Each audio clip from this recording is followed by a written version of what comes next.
जय मसीह की दोस्तों, आराधना संदेश चैनल पर हम आपका हृदय से स्वागत करते हैं। आज हम आपके लिए एक छोटा सा बड़ा महत्वपूर्ण विषय लेके आए हैं जो हमें पाया जाता है मत्ती रचित सुसमाचार उसके 6 अध्याय और उसके 17वें वचन में। परंतु जब तू उपवास करे तो अपने सिर पर तेल मल और मुंह धो।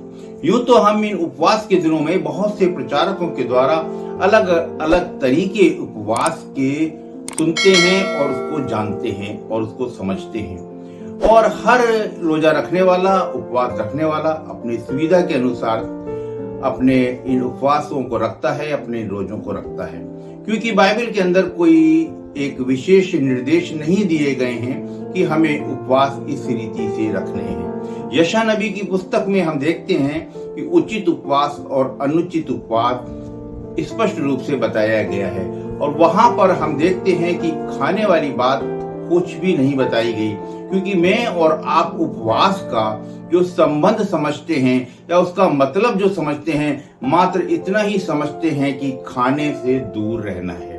और होता भी यही है कि जब हम उपवास रखते हैं तो हमें कुछ समय के लिए खाने पीने की चीजों से दूर रहना होता है। लेकिन जो बड़ी महत्वपूर्ण बात यहाँ मत्ती रचित सुसमाचार के अंदर पवित्र शास्त्र जो हमें बताना चाहता है, दो बड़ी महत्वपूर्ण बात बताता है जो मेरे और आपके लिए समझने के लिए और उसको अपने जीवन में उतारने के लिए बहुत जरूरी है।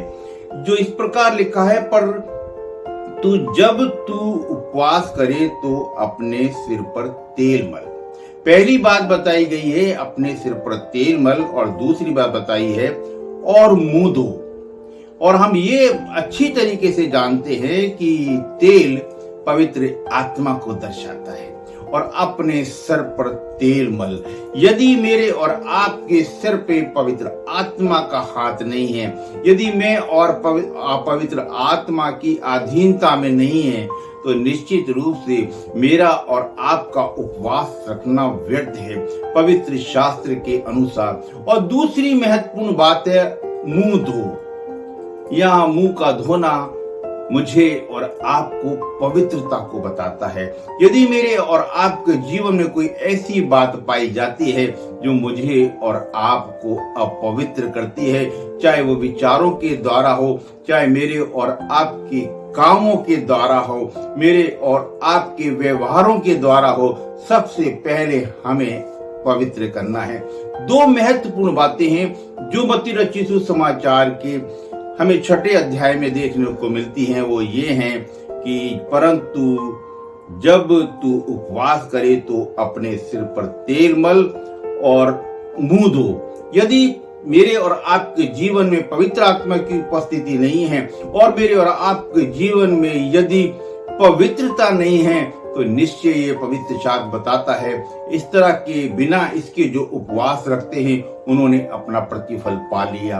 लेकिन यदि मैं और आप पवित्र आत्मा की उपस्थिति में और पवित्रता के साथ उपवास रखते हैं, तो वचन स्पष्ट रूप से बता देता है, ताकि लोग नहीं परंतु तेरा पिता जो गुप्त में है तुझे उपवासी जाने।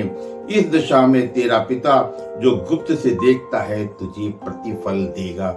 मैं और आप जब इस तरीके से उपवास को रखते हैं और प्रार्थनाओं को करते हैं, तो निश्चित में और आप अपने जीवन के अंदर सफलताओं को देखेंगे। हमारी प्रार्थनाओं का जवाब हम हाँ और आमीन में देखेंगे। परमेश्वर करे ये छोटा सा वचन मेरे और आपके जीवन के लिए, मेरे और आपके आत्मिक जीवन के लिए, मेरे और आपके उपवासी जीवन के लिए मार्गदर्शक हो। प्रभु आप सबको बड़ी आशीष दे। जय मसीह की।